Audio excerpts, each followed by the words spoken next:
It's me, Mario! Hello!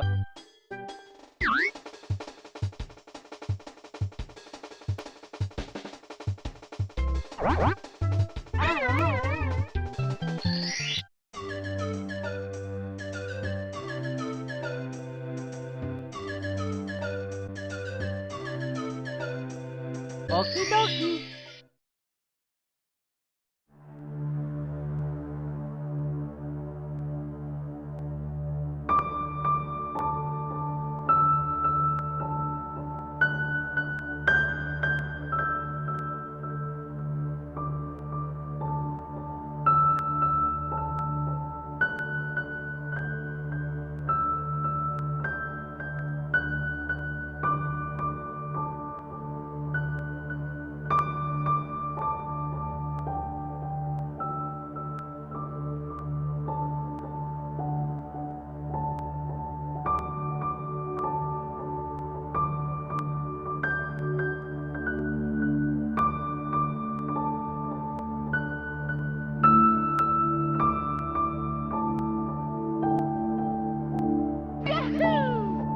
Yeah!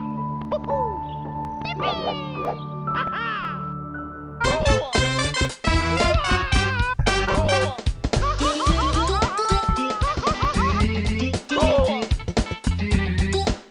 Mamma mia!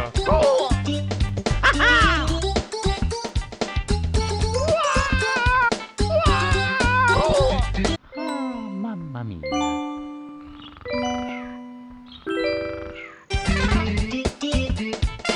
So long, Bowser! Hello!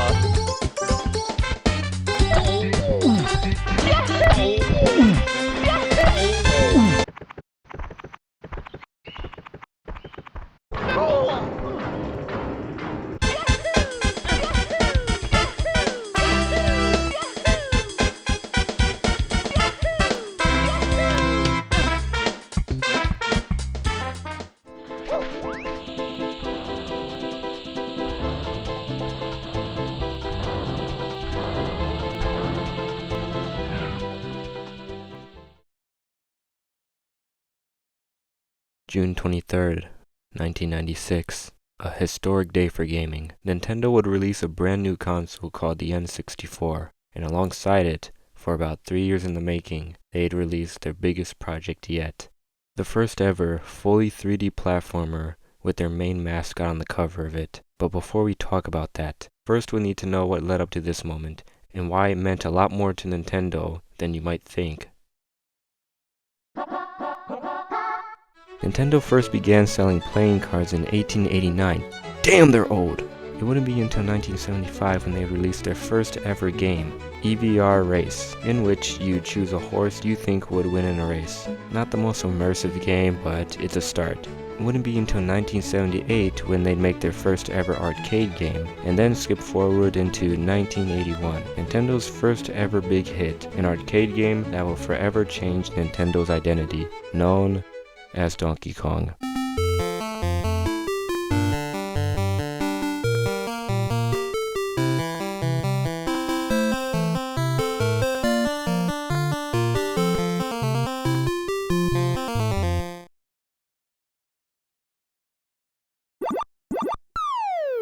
This game sucks asshole cheese. Now DK was loved by many, including Nintendo, so they'd go on to make 2 more games after this, but Nintendo must have really liked the original protagonist because they'd give him his own game 4 years later, Super Mario Bros. And here, a new era of gaming was set, and Super Mario Bros. Would go on to be the best-selling home game of the 80s, with its own console, the NES. But while this was going on, there was another gaming company. Sure, they had some good ones, but not big hits like Nintendo. So while the era of arcades was slowly coming to an end, and the home console was starting to rise, this company was looking more towards the future of gaming. So near the end of the decade, the Sega Genesis would come out, and just a few years later, Sega would create a mascot and begin a long rivalry with Nintendo's. That would go on to be one of the most iconic rivalries of all time. Sonic the Hedgehog was released in 1991 and be a smash hit, becoming the most sold Sega title of all time. And Sega would go on to make more Sonic games, and the people loved them, becoming certified classics, while Nintendo was also doing the same, and released a Super Nintendo, or mostly known as the SNES, that same year. And for years and years to come, Sega and Nintendo would throw disses at each other, whether in games or in commercials. But only one could truly be number one, and as the 90s were coming to an end, just as before, a new era would soon begin, and just like last time, a new company would begin their reign in gaming and become the console of the future, and Nintendo would actually be partly the reason for that. You see, in 1991, or maybe even prior to that, Nintendo and Sony would partner up to create a new console for the future, but as time went on, they both couldn't find an agreement involving the licensing, and Nintendo was starting to worry about what Sony could have been planning. So they decided to do something that would change the gaming industry forever, and backstab Sony by dropping out of their contract with them, and leaving them high and dry. And to make matters even worse, they partnered up with Sony's competitors, Philips, and allowed them to have some Nintendo games on their Philips CDI gaming console. It's also said that allegedly, Sony would try to get back at Nintendo by trying to partner up with Sega, which they were rejected for some unknown reason. So instead of giving up, Sony continued working on it, and in 1994, it would finally come out, Sony's PlayStation, moving on from the classic 2D format and into a 3D one, releasing many classics and franchises that are still going on to this day. Sega had also released their newest console at the time, the Sega Saturn, which would be remembered as a failure, due to many bad decision making and struggling to change from 2D to 3D. So all that was left now was for Nintendo's next console, and thanks to the pressure of Sega and Sony, they had to make sure that this next console and launch game had to be something that would blow the minds of everyone worldwide and manage to outdo their competition. In 1993, work began on the Ultra 64, which would later be renamed as the N64, and on June 23, 1996, Nintendo would release their biggest console. It was more powerful than any other console at the time. The N64 was released to the public, and once again, starting a new era for gaming. Thanks to this new console having a 64-bit CPU, it was built to have 3D graphics, allowing for a fully immersive gaming experience. The console released with 3 other games: Seiko Habu Shin Shoji, probably said that very wrong, Pilot 64, and considered by many to be the first ever 3D platformer game, Super Mario 64, the main game for the console. The console itself is pretty small, kind of like how the Super Nintendo looked, but much more advanced. The N64 came out in many different colors, and some were even transparent, as well as the controllers. Which, speaking of the controllers, after looking at it for a bit, I can see that it looks very similar to the Super Nintendo controller, but with 3 handles. It has 10 buttons in total with the joystick, and the game cartridges were huge, with the front cover of the game displayed in the middle of it. It's interesting that they use cartridges, even though everyone else is moving on to discs. The N64 logo is pretty simple, a 3D optical illusion of an N, and the number 64 to represent the 64-bit CPU. It sold 32 million units globally. Excitement of a new console along with a new Mario game, but unlike the Mario games before, this game was going to be completely 3D, a 3D platformer. No, not just a platformer, a 3D Super Mario game, the most popular gaming character in the 90s, right? I mean, it had to be, and people were nothing more than amazed by this. Instead of only being able to jump on enemies and pick them up, you could now walk around them. You could sneak around them, punch them, kick them, dive at them. I guess only 2 of those things are actually related to 3D. But what I'm saying is people can now perform moves that have never been seen in a Mario game before. You can pick up bosses and spin them around, hear the birds chirp and hear the sounds of water just by standing next to it. And can you imagine, for the first time, being able to fly around in a 3D world? You can literally go as high as you want to and reach places that you didn't even think were possible. Truly, I feel like flying around is the peak of a 3D experience, no pun intended. Instead of just completing a level, you can now explore it, go anywhere and do anything, even go to places that nobody is supposed to, and look in the tiniest nooks and crannies for no reason at all. You can look around, even in almost first person, but more like above Mario's head, and know what it's truly like to be Super Mario. This game was truly unlike anything anyone has ever seen before at the time. Amazing controls, amazing graphics that look just like the cover. Like nowadays, the most common reaction for a new video game is, cool, another sequel, or a remake, or a game that's very similar to another game. But in this point in time, you were really just experiencing the future of gaming. And in my opinion, the only other thing that came close to this in recent times is GTA 5, and probably soon to be GTA 6, and also VR. Super Mario 64 was the most astounding thing in the world in 1996, besides DVDs and Space Jam. And of course, it wasn't for everyone. Even though it was something new, people still preferred the classics, and there's nothing wrong with that. We all have our own favorite types of games, so the question is, how did it do? Was it all worth it in the end? Although it was a hit in the US, the same can't be said for its home market, Japan. And at the time, the N64, even though it was more powerful than the others, it was still trailing behind its competitor, the PS1. And I could go on more about numbers and comparisons, but I would rather go back and talk about the gem that came out of all of it, Super Mario 64, and the effects that it's had on gaming. For one, it carved the path for 3D platforming and future Mario games. It's also considered by many to be the greatest Mario game ever made, being a part of many people's childhoods and making memories for people to share and to think about from time to time. So going back to my question, was it all worth it? Let's find out.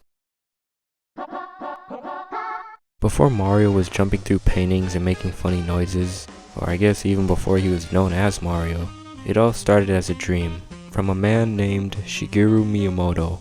He wanted to create an entertaining game for all ages, a strong hero who would be willing to risk his life to save the one he loves from a big, scary, evil threat. He would have to be well liked by all. With a charming personality, he'd have to be quick and tough, and most importantly, hungry. And Shigeru Miyamoto had just a man in mind.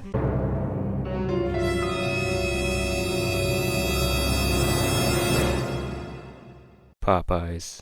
In case you were unaware of who Popeyes is, he was a very popular cartoon character back in the 60s. Anyways, due to copyright reasons, pretty ironic coming from Nintendo, he had to change it from Popeyes to a small Italian plumber named Jumpman, who was trying to save a woman named Pauline from a bloodthirsty gorilla known as Donkey Kong. So after much hard work, in 1981, the birth of two of gaming's most iconic characters were born, and would go on to have two other adventures together after this. But after that, Donkey Kong would later retire and pass the torch to his son, or grandson, Donkey Kong Jr. Now he would go on to rule his own country and kick out illegal immigrants. Crocs. Those damn crocs. And their funny noises they make when you kill them, and their lazy, sleepy personalities. Like, if you weren't born in this country, then why are you here? Like, keep your problems away from DK country.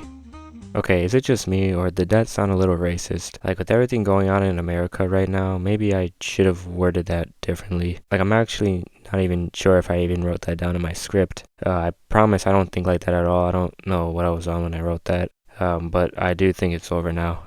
Sorry, I don't even remember writing that. What is going on right now?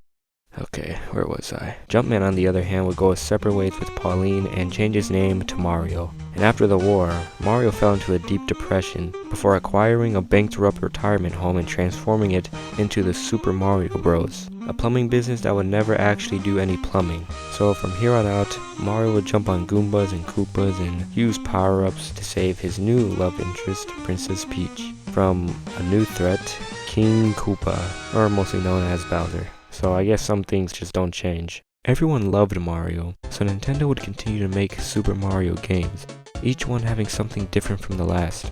Mario would become the face of Nintendo and become one of the faces of gaming characters as a whole. But there was one problem. You see, Mario didn't have a voice. Many people have voiced Mario in commercials, TV shows, but not in any of the main games. That wasn't until 1991 when a man named Charles Martinet would voice Mario for a pinball machine. Then in 1994 he'd voice him in Mario Teaches Typing, and in 1995, Mario's Game Gallery. So from 1993 to 1996, Nintendo would be in the process of creating Super Mario 64 and wanted Mario to have some catchphrases. So they probably liked Charles Mario the best, so they'd get him to record some lines, like welcomings, It's me, Mario. greetings, Hello. bye-byes, Bye-bye. screams, game over, Game over. and some Italian things. Ah, spaghetti. Ah, ravioli. Ah, mamma mia. But little did anyone know just how memorable these lines would be, never dying and becoming a part of Mario's legacy. So, after everything this man has been through, how did he translate into 3D? Well, when you start the game, the first thing you're greeted with is a 3D head of Mario. He also talks to you and makes goofy faces. A pretty funny interaction, but the real fun starts when you actually start the game. You get an overview of the castle and surrounding area, and after that Mario jumps out of a pipe, and then you are given full control. You even get rewarded for exploring the castle as well. So Mario has many different movesets that I'm about to list right now, such as tiptoe, walk, run, shimmy, crouch, crawl, jump, double jump, triple jump into a front flip, wall jump, climb, side jump, back flip, flip off pole, punch, kick, ground pound, slide kick, crouch kick, kinda looks like a dance move, long jump, dive, pick up, and throw. And you know, for a game as old as this game, it has a pretty deep moveset, and you can use all of these moves for any level. Like there might be a few that are useless, but most of them are pretty useful and fun to use. These levels make you think and use a lot of the jumps and dives. And something else these levels make players use are the power-ups. Unlike Mario games before, you didn't really need them. It was just something to give you an advantage. But in this game, all of the power-ups are needed to collect stars. Like the wing cap, which gives Mario the ability to fly around and collect any coins that may be in the sky. And the vanish cap, which makes Mario able to phase through any metal bars. And the metal cap, which turns Mario's body into metal, making him heavy. With this, Mario sinks down into water, allowing him to be heavy enough to push down on any buttons, withstand strong winds, immunity to toxic fumes, and allowing him to make his way through hazy maze. There's also the Koopa shell, which Mario can ride, and it gives him a huge speed boost, so you can reach high places and let you glide on lava and water. Although the vanish cap and the metal cap are needed for certain stars, the shell and wing caps aren't really as necessary, but I would argue that they're by far the most fun power-ups to use, even if they're hard to control. While Mario is the only playable character in his own game, that doesn't mean he's the only one. There are plenty of NPCs in the game. For example, the camera we use, which is really a lackitude, a very creative decision that gives this game more life and makes you feel less alone while you're playing. We also have the toads that talk to you and give you stars, although they don't actually have a voice yet. There's Princess Peach, who you don't get to interact with while playing. You only get to see her once you beat the game, which she'll thank you and bake you a cake for saving her. She was also voiced by Leslie Swan. Then there's Yoshi, who you can talk to at the top of the castle after collecting 120 stars. You can't ride him sadly, and to make matters worse, he jumps off the building and into a waterfall. You talk to him before he does that though, which he'll thank you for playing on the behalf of the Super Mario 64 team. Still doesn't explain why he jumped. And of course, there are the NPCs which you can find in levels. Some of them have you complete a task to get a star, while others are just pieces of sh**. But anyways, there are also enemies, of which I'll talk more about later. There are 15 different worlds in Super Mario 64. To access these worlds, you need to unlock the rooms in the castles and jump inside paintings. Each painting gives you somewhat of an idea of what the level will be like. It could show you a mountain or a snowy wonderland. The way I see it, I feel like each painting tells some sort of story. The paintings work as portals, which you jump through them and it'll teleport you to whatever portal that is on the wall. And you'll have to explore that world. So this leads me to ask if these worlds are actually real worlds, or have we just literally entered inside a painting. But anyways, I'm gonna go over some of the types of worlds there are, such as the mountain worlds and like the water worlds, because I want to dive into what these types of worlds can teach us. Then later I'll talk more about the unique worlds. Starting off with the mountain worlds. With the mountain worlds, normally they require you to do some platforming to reach the top of the mountain. But it's not just that, there are many different ways to climb these mountains. Take Bob-omb Battlefield for example. The first world you play, as the name suggests, this is a battlefield filled with bob-ombs and obstacles and a huge mountain in the middle of all of it. You could follow the trail and dodge these big bombs and cannonballs to challenge King Bob-omb, the so-called Lord of Blasting Matters, King of Kabooms. And I quote, I'm just gonna call him King Bomb. Now you could do this to reach King Bomb, or you could get creative and look for a secret spot to teleport you to the top. Use some cannons to launch yourself all the way up the mountain, use the wing cap to fly to the top, or some sort of way that isn't intended at all. King Bomb is a very easy boss to beat, but if he somehow gets a hold of you, he will do the unthinkable and throw you off the mountain, letting you know that you are no match for him. Even if you were capable of making it to the top, he lets you know that you're not capable of staying up there. I believe that that's where he's wrong, because no matter how many times you lose your progress and have to start all the way back over at the very bottom, you never give up. Even if your surrounding area is a literal battlefield, you learn from your mistakes and find different ways of scaling the mountain until you finally get back on top and dethrone King Bomb. There's also a common theme in the next world, Whomp's Fortress. Yes, I know this isn't a mountain, but it still has you make your way to the top. Whomp's Fortress is way higher up in the sky, so falling off is a lot riskier. It doesn't have nearly as many enemies, but it definitely has better platforming. Once you reach the top, there stands a big Whomp that is very angry that we all walk all over his kind. I mean, it's not our fault that we're more privileged than they are, but unlike King Bomb, this Whomp is a lot bigger, faster, and more powerful. But again, no matter how many times you get crushed, you always get back up and conquer whoever is at the top of the mountain. Huge Tiny Island is a very interesting one. There are two paintings you can enter. One is big and the other is tiny, but no matter which one you enter, you still won't fit in, because depending on the painting you enter will determine your size in the actual world. You're either too small or too big, and so you have to try to do what you can to make it to the top. Being small means all the enemies around you are a lot bigger and stronger. Winds also blow at you to knock you off the edge, and to make matters worse, you also have to try a lot harder to reach taller steps. On the other hand, if you're bigger, it's harder to kill smaller enemies. You can't fit into smaller holes, and it's difficult to not slip off the mountain since you have to control how fast you're going, especially on the thinner parts. It's frustrating at first, but as you play, you eventually learn how to use these to your advantage. Like, if you're small, you can use this Koopa shell to skip all the annoying parts. And then you can go in this pipe, which will turn you big again, making it easier to jump up the mountain. So even though, technically, this level is unfair, you can still use these abilities to your advantage and climb up the mountain in your own way. Kuluku Mountain is different.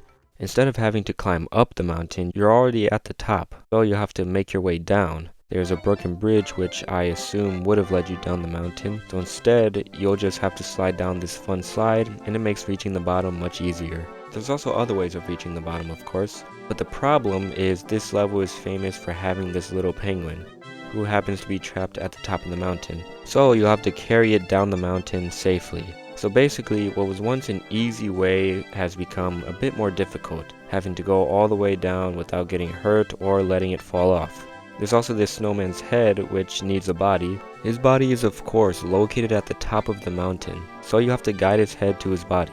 And this guy has zero patience and won't wait for you to go first, so you'll have to be quick and slide down the mountain and align perfectly with his head. And if you're too slow, you'll have to start all over again. And believe it or not, there's another way down this mountain without going down the slide, by entering this building and using this ice slide, which is very slippery. So good thing there's this secret wall that allows you to skip it, unless you're racing this penguin. Well, I mean, you can just do it again and go through the secret wall, right?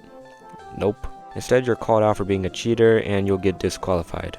So you have to do it fair and square, while also trying not to get too close to him because he'll push you off. So basically, all of these easy ways of getting down this mountain have turned into torture. And that's just how it is sometimes. I mean, it doesn't mean you should quit or that you should never play it again. It just means it'll take a little bit more time getting down than it did before. Next is Snowman's Land, which is a tough one. There are enemies all over, it's super slippery, strong winds that blow at you, snow waves that push you away, and these fake coins that you get damaged for just trying to collect. As the name implies, this is a snowman's land. It makes you feel like you're not wanted here, and to make matters even worse, once you start climbing the mountain, it turns out that it's actually just a huge snowman that thinks you're a bug, and will blow you off the mountain himself, stopping you from getting any further. The only way to get past this is to hide behind this penguin. Then you'll have to jump on top of the snowman's head, where the star will be waiting for you, which is a very small platform to move on, so even in the end, after everything you've went through, you'll still have to be careful, even while getting the star. And a little fun fact, if you manage to climb all the way to the top of the mountain, there's this nice spot with a tree and a little reward for exceeding what you were meant to do by reaching the very top of the mountain. And lastly, for the mountains, we have Tall Mountain, the tallest mountain to climb,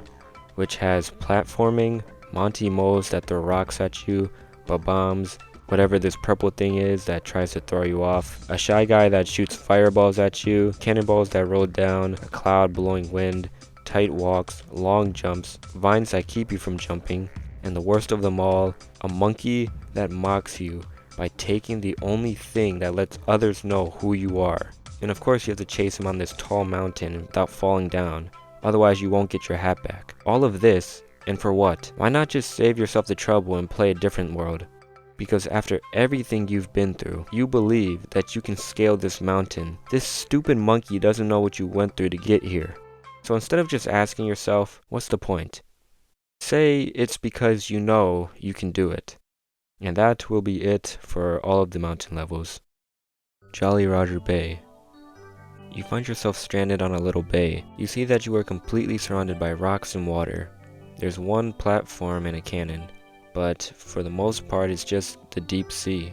Who knows how deep it goes? The only information you have is a sign that warns you to swim back up or to find air bubbles. So without further ado, you dive into the water and see what truly lies beneath the surface. As you're trying to get used to the swimming, you see multiple clams that open their mouths and shut them abruptly. So you continue to swim further away from the shore. And at the bottom of the sea, there, lying halfway in the sand, is a ship. You have no clue whose ship it belongs to and what made it sink to the bottom. So you go and explore it, and you find that something has been living inside of it. This giant eel. And because it's blocking the only entrance, there's nothing else you can do. But that doesn't mean it's over, because there's a hole that leads into a cave. And you see these poor Goombas that somehow got trapped in here. Maybe the ship was theirs. Rocks start to fall on you as if this whole cave is some sort of trap. Then at the end, you see 4 treasure chests and a sign from a pirate that tells you that you have to open the chest in a certain order to get the treasure. So I guess we now know who the ship belonged to. Speaking of the ship, after exploring, if you go back, you'd see that the eel left and is now circling the area, as if it's showing you who owns this body of water. But because it left, you can now go inside the ship. And there's not really much there, since half the ship is covered in sand. All there is just more treasure chests. But what's interesting is after you grab a star and go back in the world to get the second, somehow the pirate ship is back floating on top of the water, unharmed. And still, there isn't much to look at. But it gives me a feeling that for some reason the ship was abandoned. If you go back under the water, you'll find that there, buried in the sand, is a jet stream. And as for the eel, its home was in another hole. So maybe taking everything that we've learned, I believe that the eel maybe sunk the ship to block the jet stream and to maybe have a new comfy place to sleep. In my opinion, this world feels like you're revealing the mystery of this small area. This is just a random area that's just been completely forgotten about and just overrun by sea creatures. Wet dry world. When you spawn in, you find yourself on a small platform high up with the water surrounding you everywhere. At first, when you play, the water comes off as an inconvenience. It stops you from exploring the bottom to its fullest potential. You eventually find out that you can actually drain the water or fill it back up at the same level you're currently at. So you can control how low and how high the water can go. As you start to platform your way up the world, you realize that the water can actually be used in your favor, because the higher you go up, the more difficult it becomes to reach the top. So having the water high up helps you to be able to quickly recover and get back to where you left off if you fall off. So basically, from this level, it feels like your environment can be an inconvenience to you, but you can still use it in a way where it can actually help you. Adapting to your environment and learning how new things work can really help you to get past whatever you may be struggling with. Dire Docks. You spawn in a body of water, and as you swim downwards, you see new things. Sure, there are still fish, clams, treasure chests, but now there's sharks, manta rays, and a whirlpool. You swim through this tunnel which takes you to another body of water where there are actually a lot of platforms above you. But as you swim around, it turns out that this area is actually safer than the one you were once at, so you should have no problem exploring. Or so you thought. Even without the threat of enemies, the main threat still has yet to be taken care of, the threat of exploration. It is true what they say, curiosity did kill the cat. And while you're looking around, you need to keep an eye on how much oxygen you have left. There's a jet stream, which we already know how to deal with this from our experience in Jolly Roger Bay, but now there's a cage, which you have no idea how to open, and the worst part of it all is this dark tunnel. Because when you go inside it, it actually brings you back to outside the castle. And if I'm being honest, there wasn't much in this world as I would have hoped, but there's still some to be said about it, like the limit of exploration. Although you have this whole body of water to yourself, you still have a limit to everything you can explore, since you most likely don't have everything unlocked at this point. And don't forget, the first part of this world is very dangerous to swim through, so you also have to be careful where you swim. And lastly, you don't know where these tunnels will take you. You got lucky that this dark one brought you outside, but what if it would have led to a terrible demise? So what we've learned from this level is learning from your mistakes and knowing when you've reached your limit. There's always a lot to explore all the time, but when will it be enough? And of course, there are a lot of other different worlds that are fun and challenging, like having to parkour while being surrounded by lava, quicksand, and tornadoes. Trying to find your way through a haunted house, riding a carpet in the sky, or climbing up a giant grand clock. But the worlds that I really want to talk about right now are the most intense worlds in the game, where it doesn't feel like you're playing for fun, playing to overcome, playing to explore, but rather trying to just survive. And what better way to raise the stakes than to have one of gaming's most iconic final bosses? And if you don't know what I'm talking about Bowser in the Dark World. The only way to get to the first Bowser world is by collecting 8 stars, unless you break the game. You'll unlock this big door which leads you down a hallway into a trapdoor. There it throws you in the first dark world. Unlike all the other worlds before, there is no exploring nor helping NPCs. 1 star, 1 key, 8 red coins. That is all there is in this world. All you have to do is make it to the end, past the flamethrowers, different types of enemies, moving platforms, and a whole lot of one-ups for what's to come. Once you reach the top, 2 things are waiting for you. A sign from Peach, which warns you about Bowser's fire attack and tells you how to defeat him. That's right, literally telling you to grab his tail and to swing him around, even telling you which buttons to press. And then in the end, to keep the immersiveness, tells you that their fate is in your hands. And next to that is the pipe that'll bring you to Bowser. After greeting you with mockery and laughing, and even letting you know that Peach isn't even there. Also makes fun of you for being a wimp and not being capable of grabbing his tail and swinging him around. Okay, why does everyone keep doing that? Anyways, the fight starts. You can't get too close to him. He breathes fire at you, smacks you, jumps so high in the sky that when he lands, he creates a shockwave. Though he is super slow, pretty easy to get around him and defeat him. Which when you do, he cries and says he'll get you next time. Not even giving up a star, but only dropping a key. Then he fades away.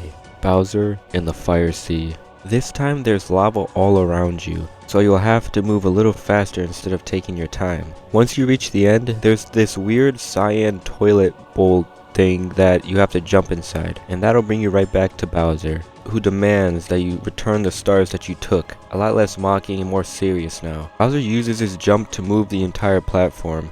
Instead of spraying fire at you, he shoots fireballs, which is harder to dodge.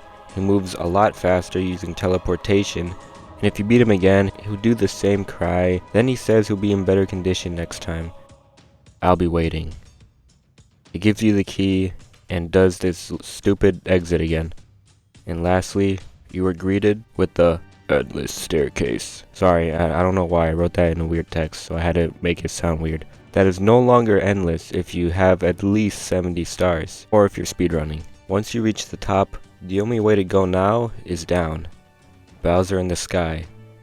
Just like the world before, a lot of moving platforms with familiar enemies. Once you reach the end, a gush of wind blows you away. Even when you're about to make it to the top, there's still no resting until you do. And there lies one singular pipe to finally end this once and for all. After you go in the pipe, Bowser talks to you, telling you that all those stars you've collected are all useless now. He tells you something pretty disturbing, that all your friends are within the walls, whatever that may mean.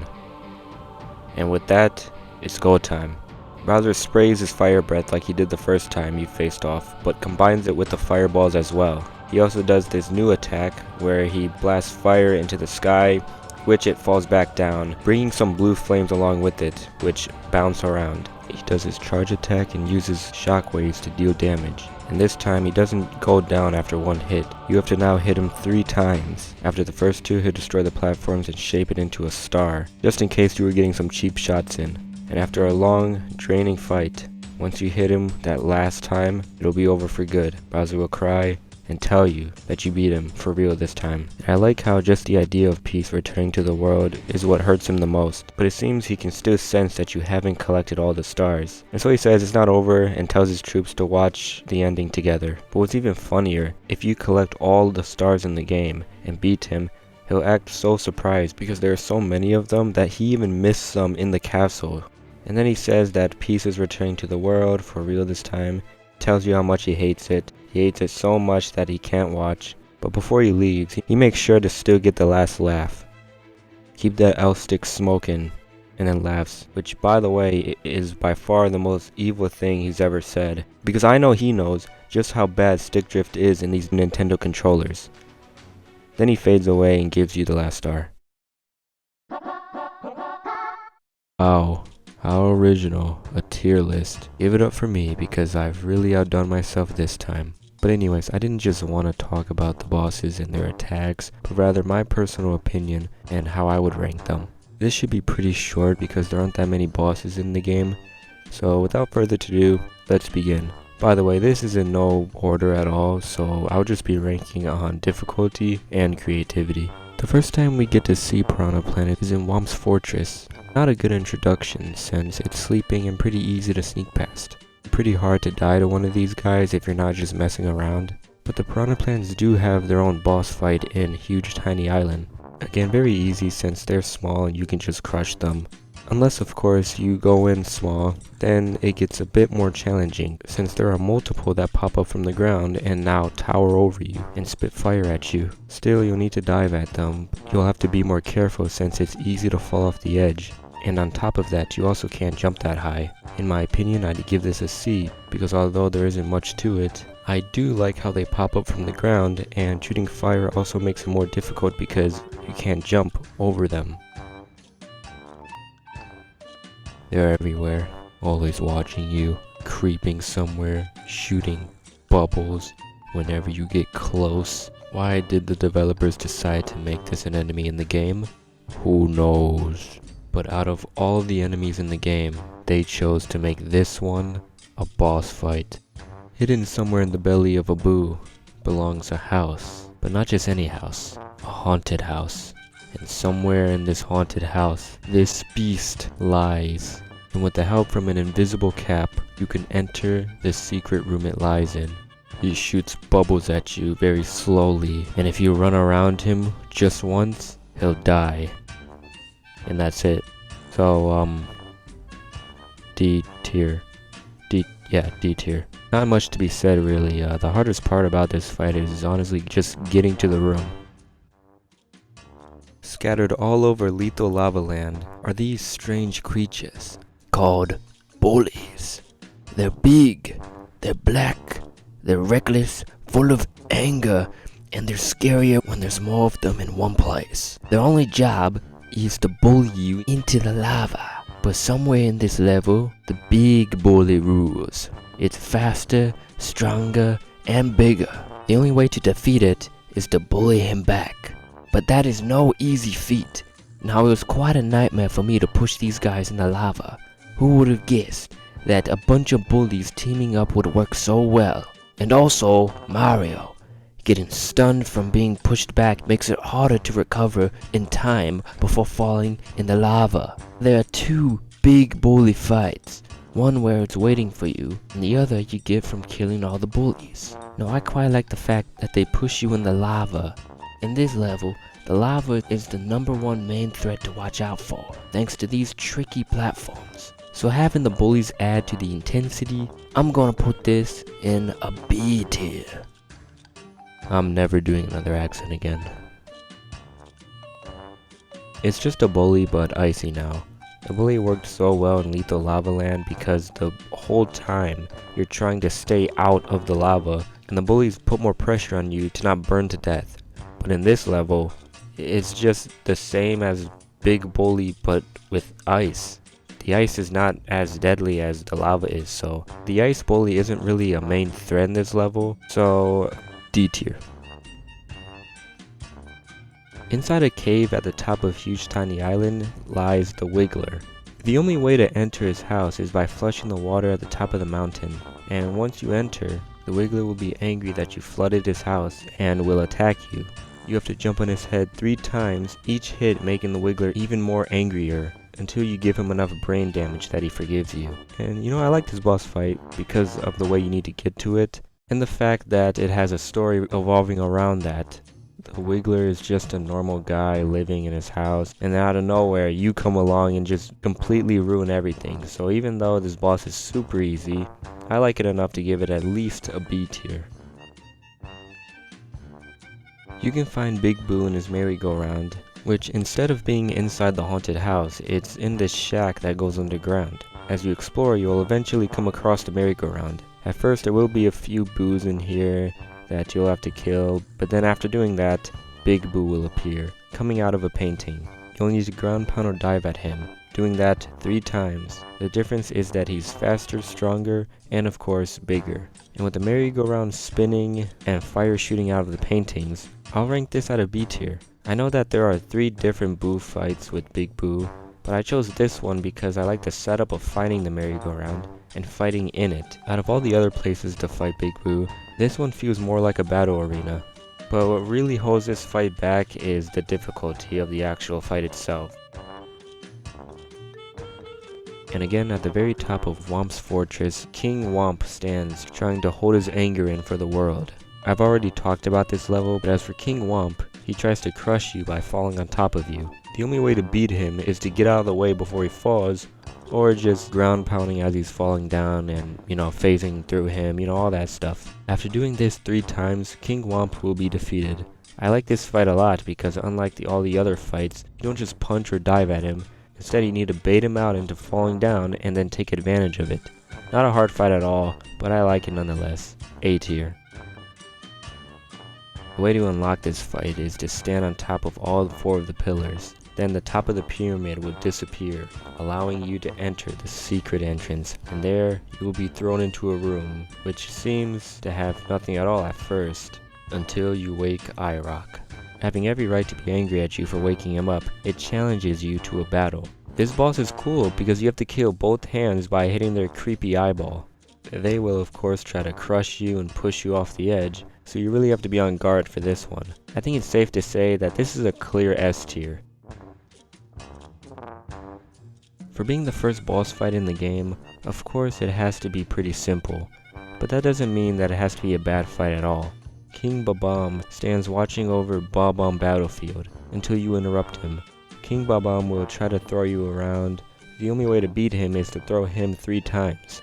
Even though it's an easy fight, I still like it a lot. I think it would have been cool if he had attacks like throwing other Bob-ombs or exploding himself. But anyways, I'm giving this a B tier. And lastly, Bowser. As I've mentioned before, Bowser's fight changes 3 times, adding more and learning from his mistakes. You need to get behind him, grab his tail, and fling him into a bomb, while he jumps, charges, breathes fire, and teleports at you. The best boss fight in the game in my opinion, S tier.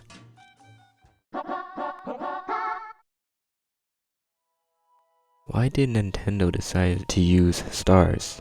In the past, when you completed a level, it was always lowering a flag, or fighting Birdo, or a random item block. But for the first ever 3D Mario game, they decided it was going to be a star. Obviously, the 3D and 2D games are very different, so sure, they didn't want it to be the same, but it's just in the past, they've always used stars as power-ups. The star is the rarest and most powerful power-up in any of the games. It literally makes you invincible to any enemy for a short period of time. Seems like it would be a fun power-up to use in a 3D game, but instead, the star's power is used differently. What are the stars actually capable of? Well, in the beginning of the game, we get an idea of that. Bowser stole most of the power stars and used them to trap the princess inside glass, closed off all the rooms, and made the main staircase endless. He gets his troops to guard the stars inside different paintings that act as portals all around the castle. And so it's up to you to find and collect them all and break the curse that has been caused. Some stars are pretty simple to find, while others are a bit more difficult. Some you might have to help someone, or some you might have to fight for it, and also some are just impossible. So, let's take some time to talk about these stars, because there are 121 in total, and a lot of them have become so well known by the players, like the racing stars, the stars you get by beating someone in a race. The first time we see this is in Bomb Bomb Battlefield. When you first start the world, you notice a Koopa standing in the distance. When you go up to him, he'll compliment you for defeating King Bob-omb, and then challenge you to a race. The first one to the top of the mountain wins. And although his name is Koopa the Quick, he is slow. And once you reach the top of the mountain, you'll see a flag that signifies the finish line. And after you beat him, he'll reward you with a star. The next race is against someone we've already talked about, the Big Penguin in Cool Cool Mountain. And another fun fact, something really funny happens if you have all 120 stars. If you go back to him, he'll be fatter, and tells you that he may have let himself go and put on a few pounds. And lastly, there's another race in Tiny Huge Island, but it's pretty much the same. Most of the levels have you platforming in order to reach a star. Some platforms are simple, while others are just straight up torture. I don't want to get into every single world that has you platforming to get a star, because that would take forever, and I've already talked a lot about these worlds. But if I did have to pick one of the best, for my own personal opinion, I really liked Tall Tall Mountain. Definitely one of my favorite worlds, since it has you climbing up and exploring the mountain in its entirety to find stars and also secrets, and it gave me a pretty challenging experience, because you really have to measure your jumps. And on top of that, all of the enemies in this world also had me second guessing myself, since there's really not that much room the higher you go up the mountain. And sure, it's not the most open world experience, but it was a tough challenge that really put my skills to the test. There are also stars that require you to kill all the enemies in whatever world you're in. You have to look around for all of the enemies, at the same time being careful to not die, because if you do, you'll have to start all the way back over.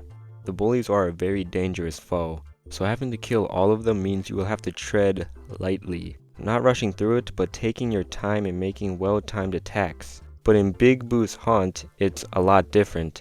Unlike Lethal Lava Land, where the entire world is open, Big Boo's Haunt is not. You have to look around the haunted house and find where they could be hiding. They work well in my opinion, not just making it mindless killing, but actually presenting you with a pretty decent challenge. Bowser also forgot some stars in the castle, which means there are still a few stars that you can find by just exploring the castle. Some of these secret worlds not only reward you with a star, but also allows you to unlock a power-up. In total, there are 15 secret stars, which most of the time, they're very short or simple. There's maybe the one that's just really annoying.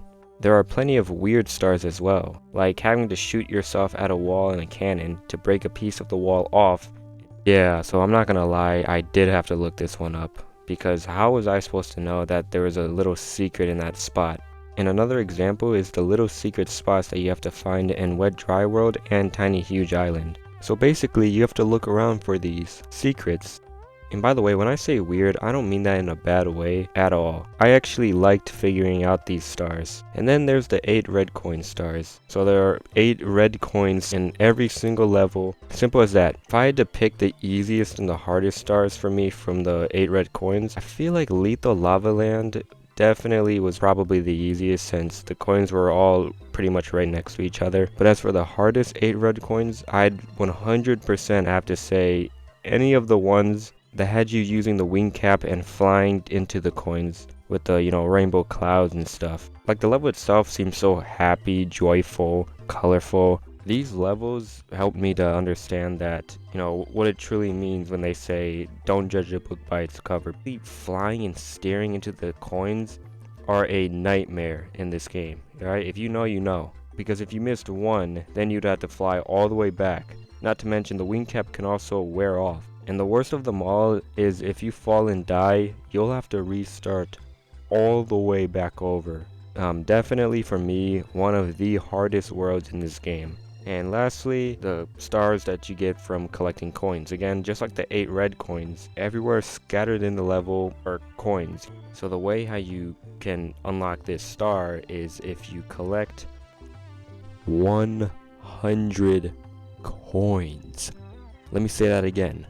100 coins. Okay, I'm gonna stop doing that. Sure, in the beginning it's pretty easy, but when you get to those later worlds, I don't even want to talk about it right now. Definitely 100%, no doubt in my mind, the hardest star in my opinion that took me the longest to get is the 100 coins in TikTok clock. The PTSD from this world of trying to collect all 100 coins. I promise you there are Elden Ring boss fights that are easier than this star.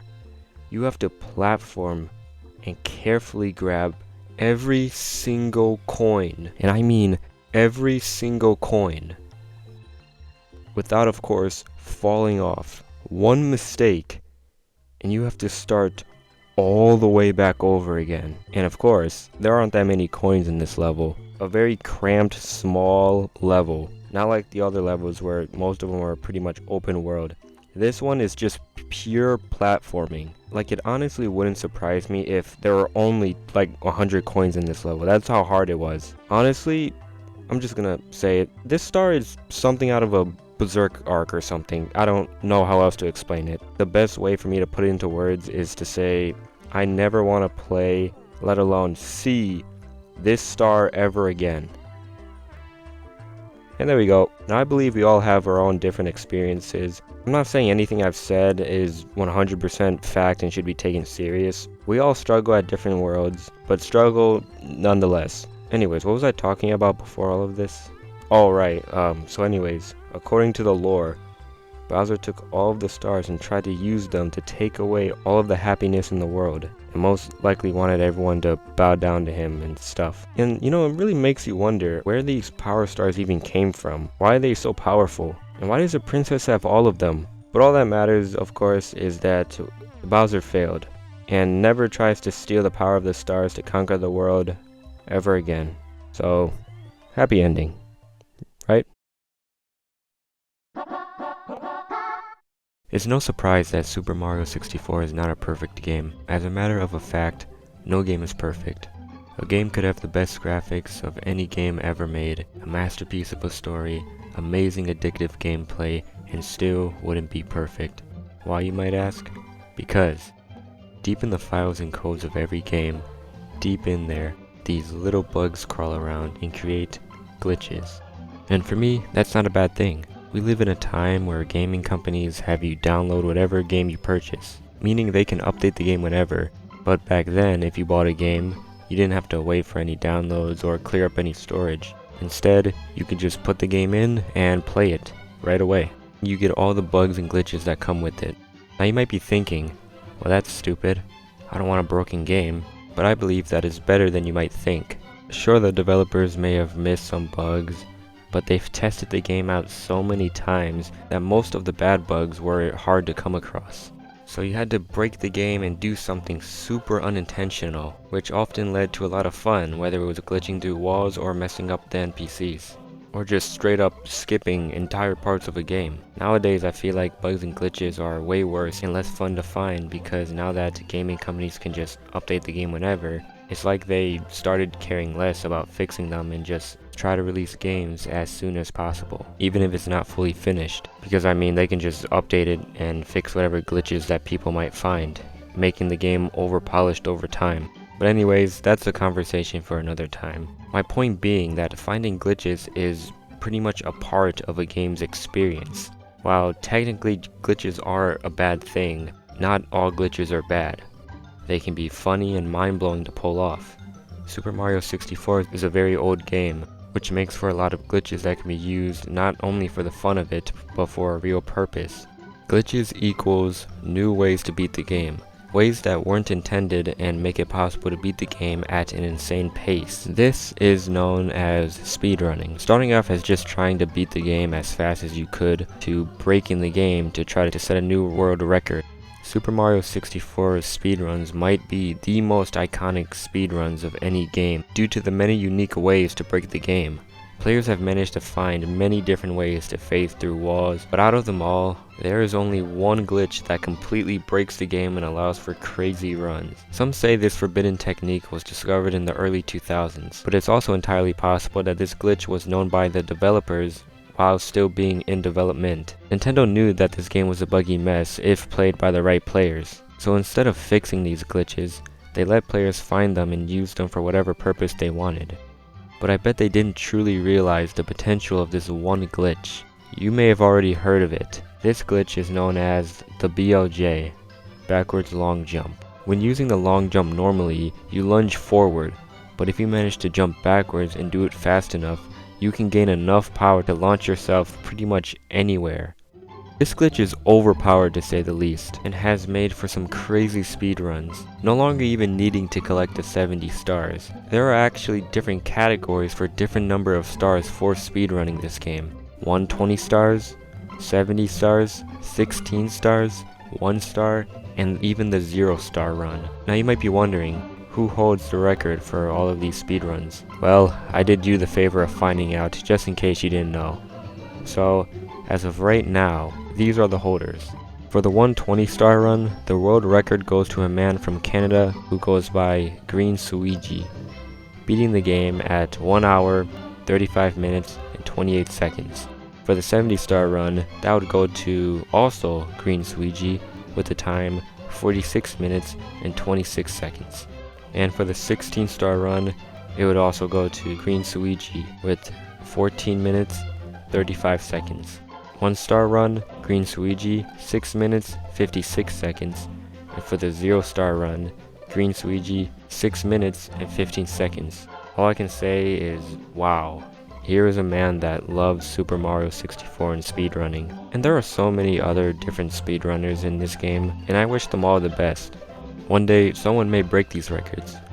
Actually, I'm pretty sure Suigi already broke his own records. But how much further can this game truly be broken? Only time will tell. When something is new, there isn't much to be said about it, because there's still much to learn and experience. But as things start to age over time, that changes. What was once something that rarely had anything known about it has developed and grown. A history has formed, and stories are created in the process. Some made up, some true, some mythical, and some scary. Combine all of these things together, and you get a legend. There are lots of legends surrounding Super Mario 64. When you're a young kid and you try something new, you might see something that wasn't actually there. And because of that one moment, you've never looked at it the same ever again. Then you go on to tell others what you think you saw. And then word gets out and eventually becomes true enough. One good example of this is maybe the most well-known theory of the game, which is L is real. Behind the castle outside there is a fountain, with some text written that reads, well, it's actually unreadable. So many players have tried to decipher what this mystery text could say. I mean, maybe the devs left a little secret message that only the best players can understand. So after much thinking, players have all agreed on one answer, which is L is real. If you're aware of Super Mario, then you should know that Mario has a brother named Luigi. So by putting 2 and 2 together, Luigi is real, meaning that Luigi is somewhere in the game, and it's up to us to find out how to unlock him. There are also coins surrounding the fountain. So maybe this is a sign to collect a certain amount of coins, but players have already done this and nothing happened. So maybe you need a certain amount of stars. You also have to run around in a circle, and then go like this, spin around, stop, double take 3 times, 1, 2, 3, then hit him with a pelvic thrust, and nothing happens. So maybe there is no L. It was all just made up by the government, like pigeons. This same sign is also present in The Legend of Zelda Ocarina of Time, so I guess this text is just random gibberish, just for some detail. Unless that's exactly what they want you to think. On July 25th, 2020, there was a leak, and in this leak, in the deep, dark files, a Luigi model does in fact exist in Super Mario 64, never used, forever locked away sadly. So what if this sign wasn't just random text, but a cry out for help? What if Luigi saw something he shouldn't have and gotten taken out of the game because of it? And if you really use your imagination, the text does kind of sound like it was rushed. And maybe it wasn't just a reused model in Ocarina of Time, but he's just trying to reach out to us from other games, which would mean that he's not trapped in Super Mario 64, but trapped in the matrix of Nintendo. Okay, that's enough of that. I'm gonna move on to a different myth before I end up going insane. Hidden somewhere in the game lies a room with nothing in it other than a painting of Bowser. It's said that this room can only be accessed by breaking the game. What is this room used for? Nobody knows. The creator of this myth admitted to making it up, and although it's technically just a joke, I believe it still makes for an interesting myth. It kind of feels like a weird version of like the Backrooms or something. Sometimes you'll be able to see Mario's shadow, mimicking your past movements. A black figure shaped like Mario, kind of like a ghost, doomed to repeat the same cycle every day. I think this is a cool one since it could be implied that one of Mario's old lives is still haunting him and reliving its short life. There are many stars hidden all around the castle, but in one room, there's a secret so horrible that it has haunted players for decades. If you unlock the 30-star door, there's a chance that someone will be waiting for you on the other side of it. A floating head of Wario. The longer you look at him, the more angry he gets. He'll chase you down an endless hallway until he eventually catches you. Some believe that this Wario head wasn't even part of the game. They say that the longer you stare, the more and more it'll start to appear in real life, and it's caused many to go insane. Or some say it's just a picture or a video taken at some sort of Nintendo event back in '96. Personally, I'm not sure which to believe. The Ghost Wario coming after you sounds pretty convincing. While the Ultra 64 was still in development, there was a game in the works made by an entirely unheard company. This game was in fact a Mario game, but without any identity. Those who have played it have said that it's something like they've never seen before. A game that would change every time you played it, adding something new with every playthrough, adding something off. Which brings me to my last myth.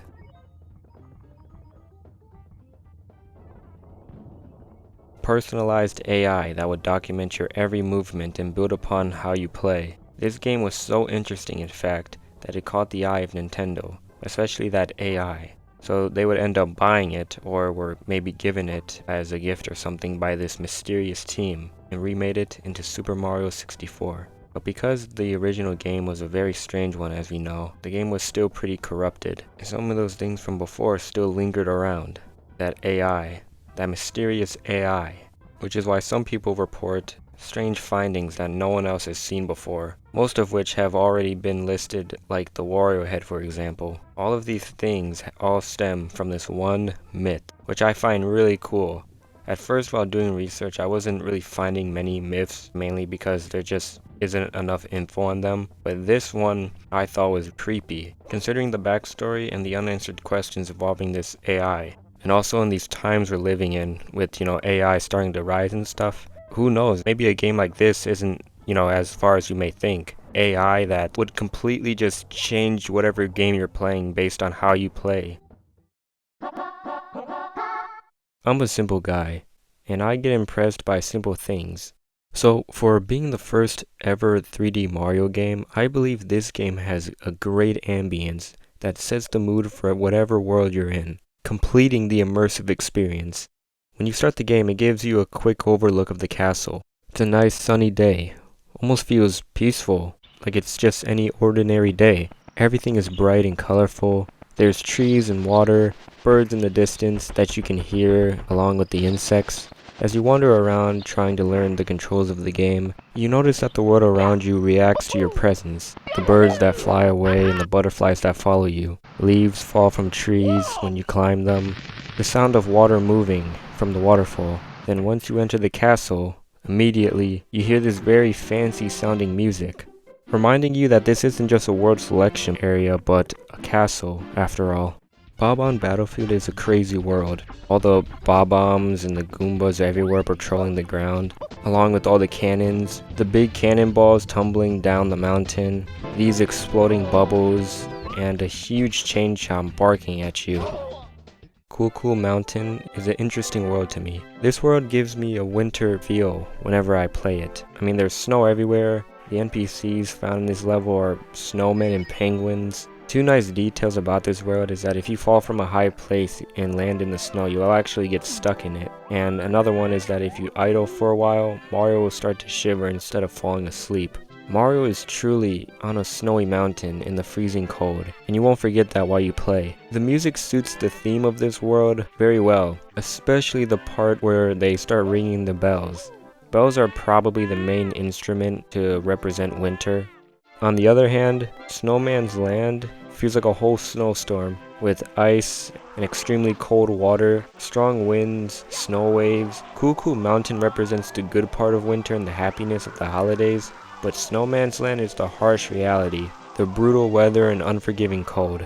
When you first load in Jolly Roger Bay, all you'll mainly notice is the sea, because this world is simply just a normal bay, a bit of sand, rocks, and water, and all you'll hear is the sound of the waves. There's also this incredible melody that plays and is very relaxing.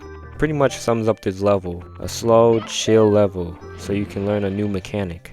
Once you dive into the water, the music begins to build up, sounding more aquatic, since you're no longer on the surface anymore, but Mario is now exploring what lies below, and starts to understand why this level is so peaceful. Because this isn't an area meant for people or enemies. The underwater creatures don't really do much, they just mind their own business and let you do whatever you're gonna do. When you load into the level, you'll hear a loud gust of wind, along with laughing in the distance. This world has a cool, ghostly atmosphere to it. This world takes place inside a cage.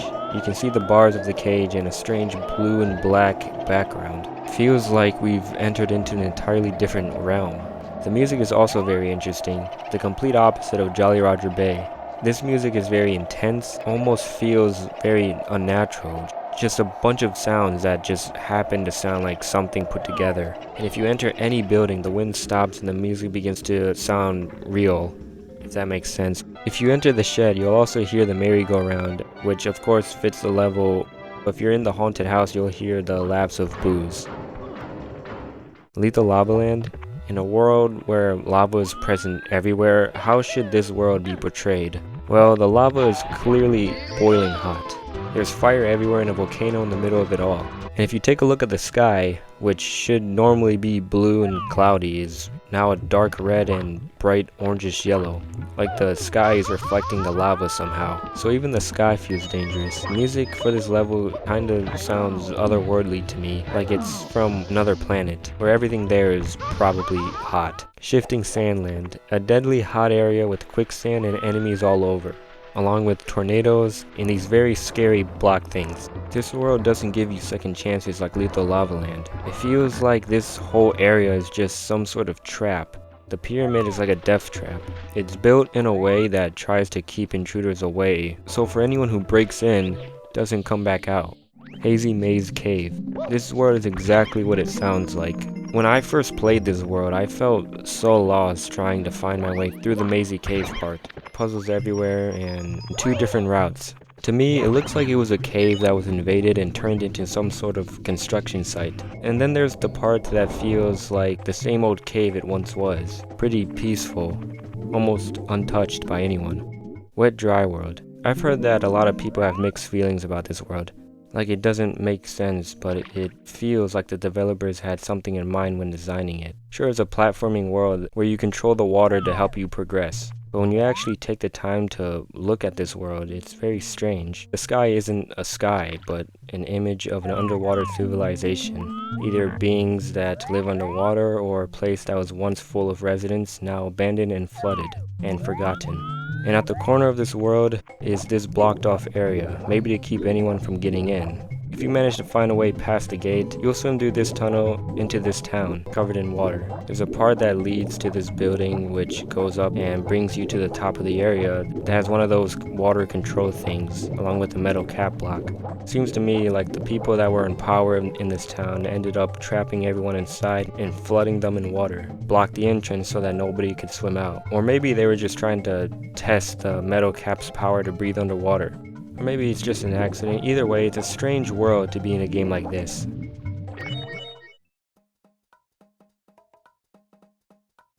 So after everything we've gone through, did this game succeed? I could talk about numbers and compare them to other games and consoles, but I'd rather look at this from a different perspective. Not through the perspective of the developers, through rivals, not even through Nintendo themselves, but through who it was truly made for. People like me and you. The players. This game has been a part of many childhoods, giving us myths, showing us the true potential of glitches, amazing world design and detail, challenges that teach us many things, but mainly to keep going no matter how many times you fall off or get hit. This game gave Super Mario life, and let us experience that for ourselves by putting us in the shoes of Mario in a fully 3D world. So yes, it was successful. And I had a great time playing this game and doing research about it.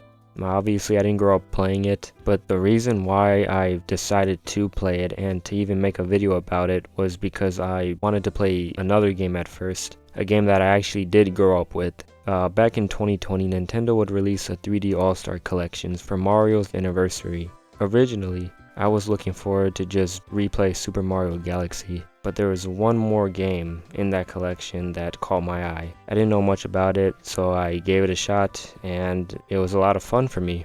And I thought, wow, this game must have been crazy for its time. And yeah, that's pretty much where I got the idea to start working on this video. So if you watched all the way through, I just want to say thank you for watching, and I'd like to talk more about nostalgic games like this. Not just games I grew up with, but just games in general that I got to experience at least in some part in my life. So again, thank you for watching, and bye, have a beautiful time.